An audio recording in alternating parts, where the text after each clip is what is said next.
Hi అండి, welcome to my channel. అందరూ ఎలా ఉన్నారు? బాగున్నారా? మేము కూడా చాలా చాలా బాగున్నామండి. ఈరోజు వచ్చేసి నేను క్యారెట్ ఫ్రై చేస్తున్నానండి. దానికోసం అనేసి 1/2 కిలో క్యారెట్ తీసుకున్నానండి. తీసుకొని చిన్న చిన్న ముక్కలుగా అయితే ఈ విధంగా కట్ చేసుకున్నాను. చాలా బాగుంటుందండి క్యారెట్ ఫ్రై. మనం వచ్చేసి ఇది సాంబార్ అన్నంలో సైడ్ డిష్గా కానీ పెట్టుకున్నా కానీ ఓకే, చపాతీలోకి కానీ రైస్లోకి కానీ దేనిలోకైనా సూపర్ కాంబినేషన్ అండి. పప్పులోకి కానీ అన్నిట్లోకి చాలా సింపుల్ అండ్ ఈజీగా 5 నిమిషాల క్యారెట్ వేపుడు చేసుకోవచ్చండి. చాలా బాగుంటుంది కారం కారంగా. ఫస్ట్ అయితే కడాయి తీసుకొని అందులోకి వచ్చేసి ఒక 2 టేబుల్ స్పూన్ లేక 3 టేబుల్ స్పూన్ ఆయిల్ వేసేసుకోవాలి. అయితే కడాయి హీట్ అయిందండి. ఇప్పుడైతే ఆయిల్ వేసేసాను. నేను ఒక 3 టేబుల్ స్పూన్ ఆయిల్ వేసేసానండి. ఆయిల్ వేసేసిన తర్వాత ఆయిల్ హీట్ అయిన తర్వాత తాలింపు దినుసులు అండి. నేను వచ్చేసి 1 స్పూన్ తాలింపు దినుసులు వేసేసాను. అదే మినప్పప్పు, శనగపప్పు, జీలకర్ర, ఆవాలు, అలాగే కొద్దిగా కరివేపాకు వేసేసి బాగా ఫ్రై అవ్వాలండి. ఇందులో మనం కొద్దిగా మినప్పప్పు, శనగపప్పు ఎక్కువ వేసుకుంటే టేస్ట్ ఉంటుందండి. అక్కడక్కడ తగులుతూ ఉంటే మనకు క్రంచీగా ఉంటాయి పప్పులు ఫ్రైలు అయితే. ఇలా ఫ్రై అయిన తర్వాత చిన్న చిన్న ముక్కలు కట్ చేసిన క్యారెట్ ముక్కలు వేసేసానండి 1/2 కిలో. ఇవి వచ్చేసి బాగా మగ్గాలండి. మనం వచ్చేసి హై ఫ్లేమ్లో పెట్టకుండా మీడియం ఫ్లేమ్లో పెట్టుకొని ఫ్రై చేసుకోవాలండి క్యారెట్ ముక్కలు అనేది. ఇలా కలుపుతూ మనం అడుగంటకుండా మాడకుండా చూసుకోవాలండి. ముక్కలు అనేది ఈవెన్గా ఫ్రై అవుతాయండి. మనం ఇలా కలుపుతూ వేయించామంటే ఈవెన్గా ఫ్రై అవుతాయి.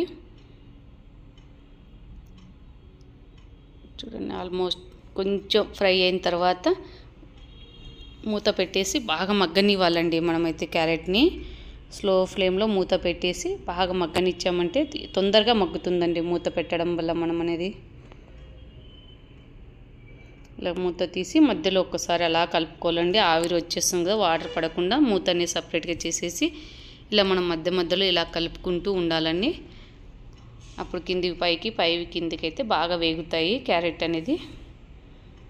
అసలు ఆయిల్ కూడా ఎక్కువ పట్టదండి దీనికి. వచ్చేసి చాలా బాగుంటుంది. సింపుల్గా ఈజీగా చేసేసుకోవచ్చండి. మనము ఎప్పుడు ఆలు ఫ్రై అవి ఇవి కాకుండా ఇలా క్యారెట్ ఫ్రై కూడా ట్రై చేయండి, చాలా బాగుంటుంది. చూడండి, బాగా మగ్గింది. మూత తీసిన తర్వాత చూస్తే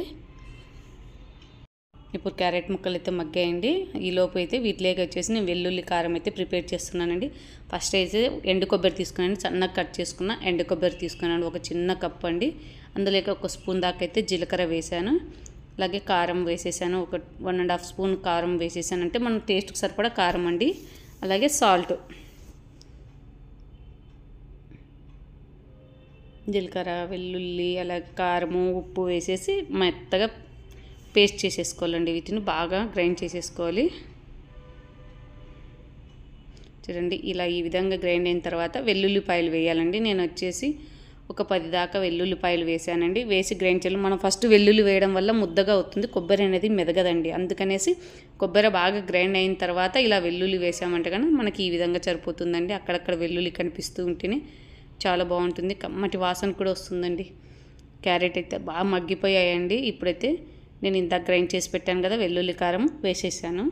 వేసి కలిపేయడమేనండి, అంతే.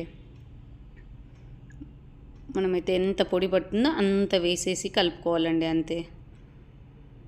కొద్దిసేపు స్లో ఫ్లేమ్లో బాగా మగ్గనిచ్చామంటే వెల్లుల్లి కారం అనేది పచ్చివాసన పోయి చాలా బాగుంటుంది, కమ్మగా అవుతుంది కారం పొడి.